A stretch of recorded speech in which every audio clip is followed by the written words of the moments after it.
what is inside and the content of perception.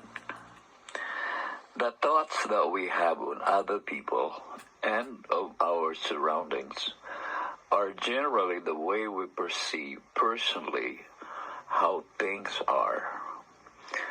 And the way other people say their words and act their actions are the way they understand things in their mind. An outstanding fact is this: the world is how we see it. The world is how we understand it.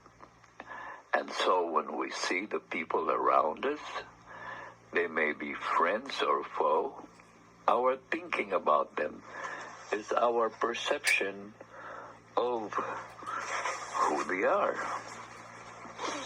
And it is the same thing with how other people, they may be our friends or foe, think of us. Understanding perception is key in understanding more in life, because everything has to be perceived in order to truly get the meaning of whatever in front of us. A person with no money would see other people as having no money as well, generally speaking. If you commute, you would think that everyone commutes. And if you have a car, you would think that everyone you talk to has a car, generally speaking. This perception is valid, but generally not true. When you listen to the speaker speaking in front of a crowd, you would have your own kind of perception. The speaker speaks out his own kind of perception. You would also notice that speaking on a podium carries a different tone of voice than speaking on person to person. I am always told that my Super Minds program is hard to understand. But I always say to everyone who has the opinion that it is really very simple. I do have the desire to change the way I present, but I run out of ways already. I don't know of any other way to present my presentation in the simplest form. People just have to adjust their understanding and perception, because I have already adjusted my presentation to the simplest form. I have to be effective in my presentation, and I do not have any other way to be effective. If I do it bombastically, it might not be as effective as I thought it should be. It's totally up to the perception of the people that take up on my lectures. I cannot do anything anymore in the way that I perceive it. What really takes place inside perception? What are the contents inside our perception? We do make judgments because we have to make a decision.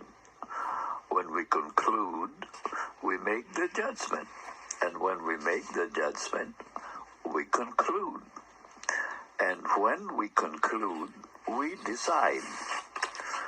The three laws regarding knowledge always apply. The law of distinction, the law of differentiation, and the law of qualification. Distinction, differentiation, and qualification are the byproduct of the questions present in our mind program, which all seek for reasons. Our senses are what bring consciousness, but it is our sense of reason that makes us perceive or understand or decipher.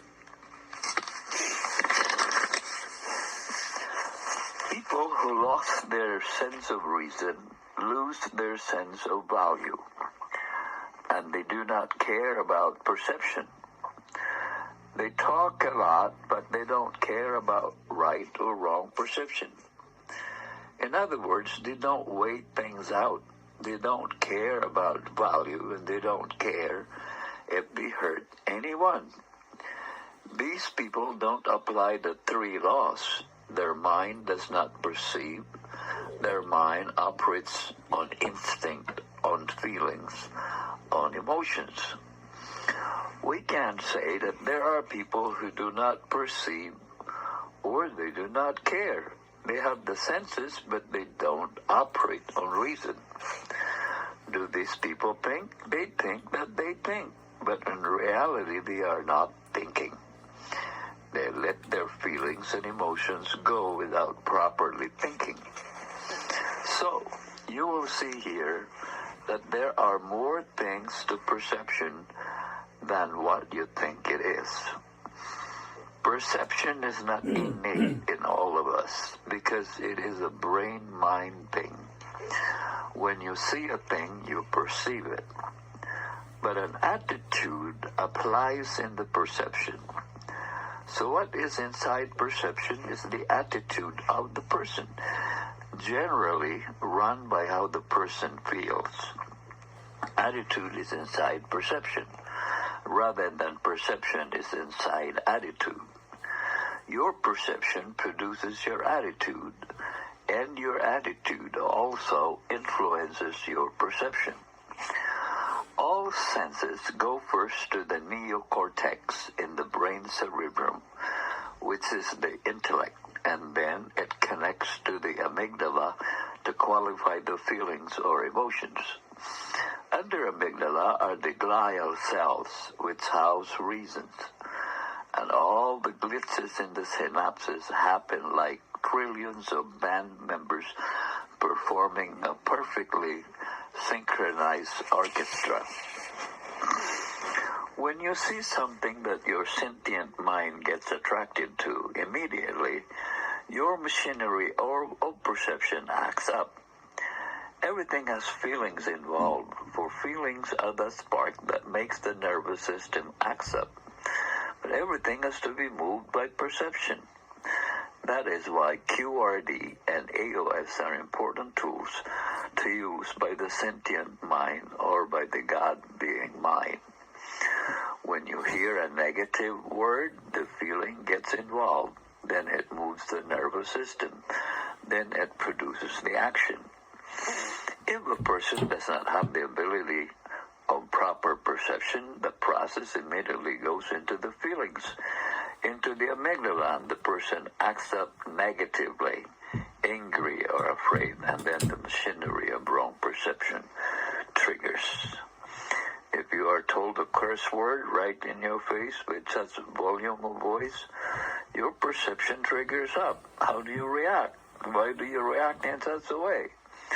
What you can do is, if you foresee it is coming, the thing to do is evade. But sometimes you cannot evade, and so you have to face. You have to face it, and you have to get ready with your emotions. But you can always make the decision, and the best decision is to shut up the emotions. You have to be emotionless. We all pass through perception, and it is needed for a godly person to obtain the higher kind of perception. The three kinds of knowledge are associational, analytical, and intellectual. The same applies to the mind. Godly people, the superminds, have a higher kind